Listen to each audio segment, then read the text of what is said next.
मेरे प्यारे विद्यार्थी मित्रों, भाइयों और बहनों, मैं जैसा मैंने पहले अपने वीडियो में कहा था कि मैं इस चैनल को, इस प्लेटफॉर्म को विस्तार देना चाहता हूं। आज उस विस्तार की कड़ी को हम आगे बढ़ाते हुए जो हम कविता की शुरुआत करते हैं। जो कविता मैंने लिखी है, जिसका टाइटल है, जिसका शीर्षक है विरह व्यथा। विरह व्यथा मैंने आज इसके पहले एक वीडियो अपलोड किया इसके बारे में कि कविता आखिर में क्यों लिखी जाती है, कैसी पोजीशन में लिखनी पड़ती है, लिखते हैं।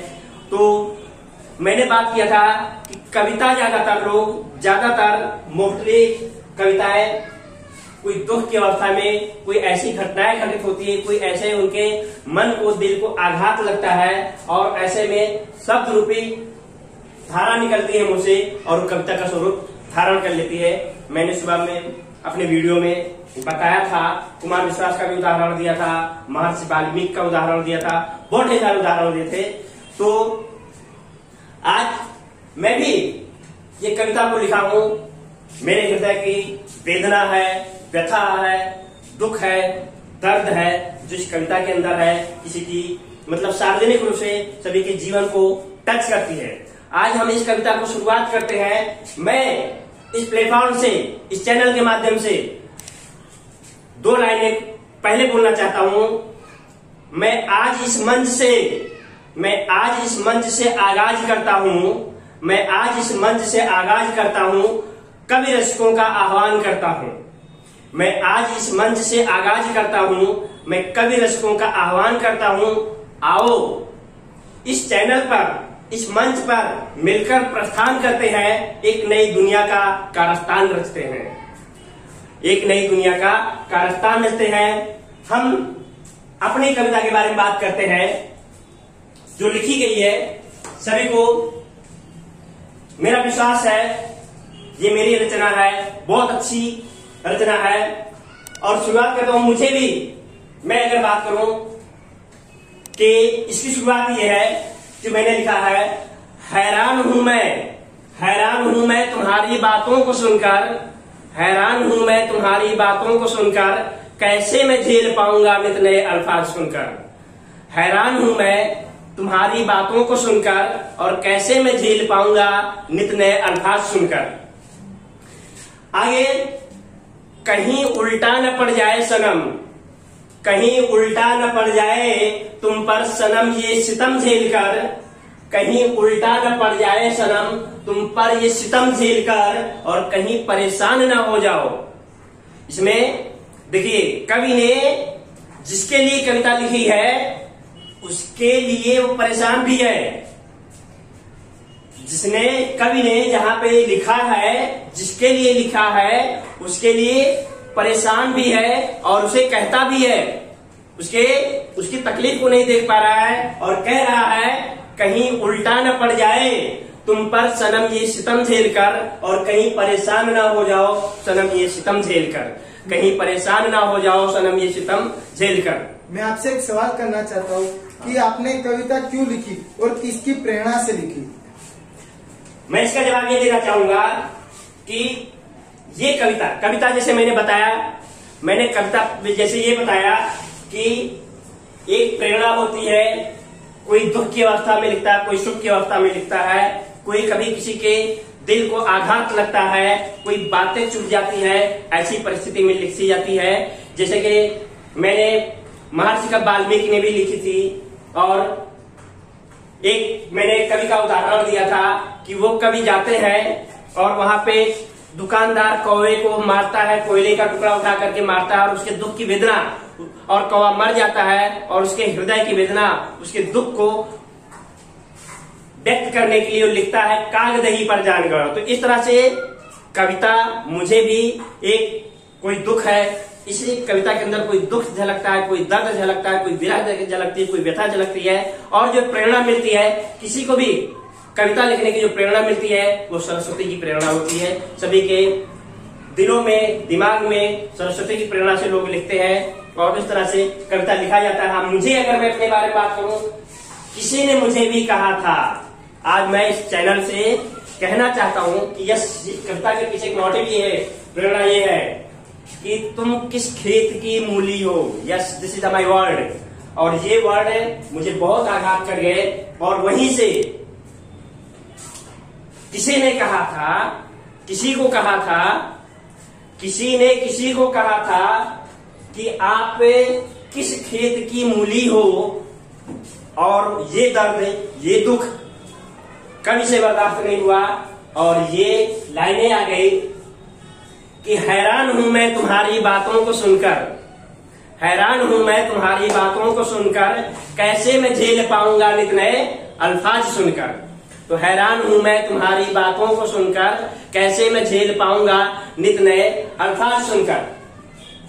आगे यही है, आगे दुख व्यक्त करता है कि कहीं उल्टा न पड़ जाए, कहीं उल्टा न पड़ जाए तुम पर सनम ये सितम झेल कर, कहीं उल्टा न पड़ जाए तुम पर सनम ये सितम झेल कर, और कहीं परेशान न हो जाओ सनम ये सितम झेल कर। और हैरान हूं मैं तुम्हारी बातों को सुनकर, और हैरान हूं मैं तुम्हारी बातों को सुनकर, कैसे मैं झेल पाऊंगा नित नए अल्फाज सुनकर। अगर आप लोगों को अच्छा लगे तालियां बजाते रहिएगा, वाह वाह करते रहिए, नहीं तो मैं उसी बात को दोहराते रहूंगा।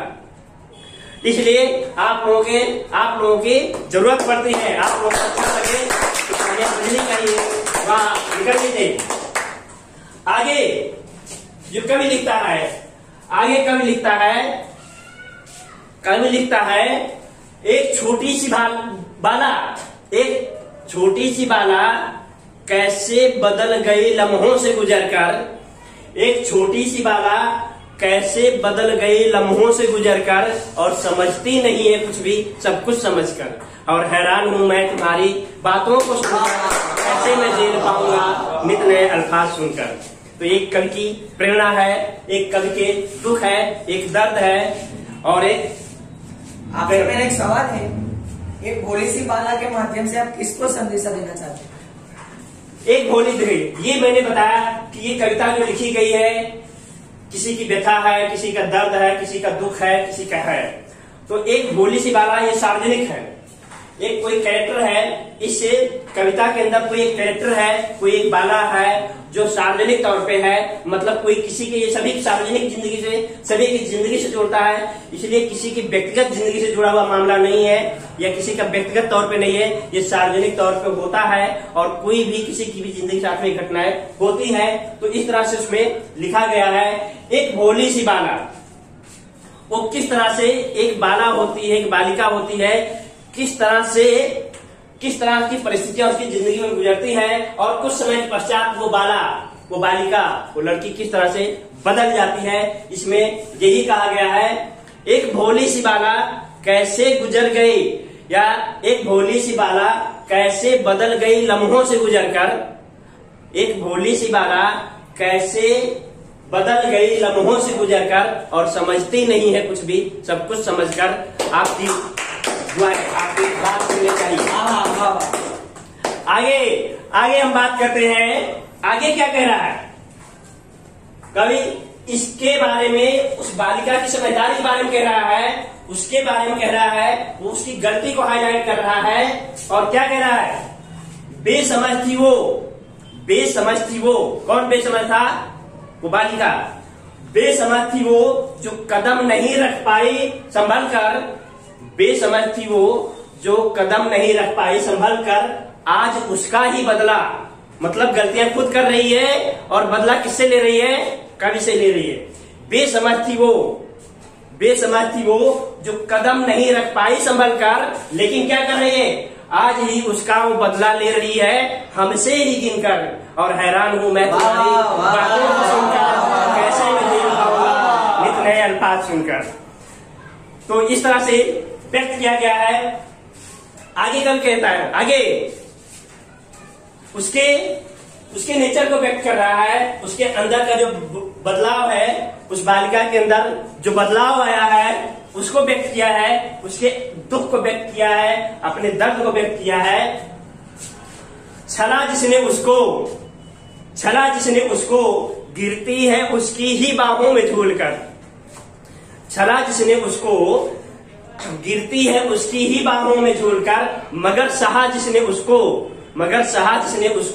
देखती ही नहीं है मुड़कर। और हैरान हूं मैं तुम्हारी बातों को सुनकर, कैसे मैं झेल पाऊंगा नित नए अल्फाज सुनकर। मेरा एक सवाल है, किसने किसको छला है, इससे आप क्या कहना चाहते हो? इसमें देखिए, मैंने बताया कि ये व्यक्तिगत तौर पे कविता नहीं लिखी गई है, किसी की व्यक्तिगत जिंदगी से जुड़ा हुआ नहीं है। ये कविता मतलब जो होती है सभी की जिंदगी से जुड़ा होता है, सभी की बातों से जुड़ा होता है, इसलिए कोई एक व्यक्ति किसी को छलता नहीं है, लेकिन कविता के माध्यम से कभी संदेश देना चाहता है और हर किसी की जिंदगी से, हर किसी की लाइफ से, सार्वजनिक जिंदगी से जुड़ा हुआ मामला है। इसलिए यहाँ पे कविता के मंच से कभी कोई किसी को व्यक्तिगत तौर पे नहीं कह सकता, सार्वजनिक तौर पे ये बातें हैं। इसलिए ये छला जिसने उसको गिरती है उसकी ही बाहों में झूलकर, मगर सहा जिसने उसको देखती नहीं है मुड़कर। और हैरान हूं मैं तुम्हारी बातों को सुनकर, कैसे मैं झेल पाऊंगा नित नए अल्फाज सुनकर। आपको अच्छा लगे तो आप तालियां बजाते रहिएगा। आगे कवि कहता है, उसकी गलती को दिखाता है, उसके अंदर जो हिम्मत नहीं थी कुछ काम करने की, उसको हाईलाइट करना चाहता है। किया है कि नहीं कर पाई कुछ भी, बालिका की गलती को दिखा रहा है, नहीं कर पाई कुछ भी जिसके लिए बंधन को तोड़कर, नहीं कर पाई कुछ भी जिसके लिए वो बंधन को तोड़कर, तोड़ दिया सारे रिश्ते उसी से ही मुंह मोड़कर। और हैरान हूं मैं तुम्हारी बातों को, कैसे मैं झेल पाऊंगा नित नए अल्फाज सुनकर। तो इस तरह से आखिर की लाइन में कवि कह रहा है, उसकी हरकतों से थक जाता है, परेशान हो जाता है, और वो भगवान को कहता है, भगवान का आह्वान करता है, ईश्वर का आह्वान करता है, कहता है थक गया, हार गया रोज नए बहाने सुनकर, हे विधाता क्यों आई वो इस दुनिया में एक पहेली बनकर। और हैरान हूं मैं तुम्हारी बातों को सुनकर, कैसे तो ये कविता का मंच है, ये चलता ही रहेगा। और ये मेरी खुद की रचना है, मेरी अपनी रचना है, इसका आनंद लेते रहिए आप इसका। और हमारा ये कविता चालू ही रहेगा, मेरी कविताएं बस बहुत हो गया, मेरी कविता अभी चालू रहेगी। आज के वीडियो में हम अपने कविता के माध्यम से बहुत कुछ कहना चाहे हैं। जो कवि प्रेमी हैं, जो इसको सुन सकते हैं, लिख सकते हैं, कमेंट डाल सकते हैं। और अभी हमारी कविता चलती रहेगी, लंबी है, कुछ दिनों तक चलेगी। और इसीलिए इसी के साथ में वापस क्लोज करता हूं कि हैरान हूं मैं तुम्हारी बातों को सुनकर, और कैसे मैं झेल पाऊंगा नित नए अल्फाज सुनकर। जय हिंद, जय भारत।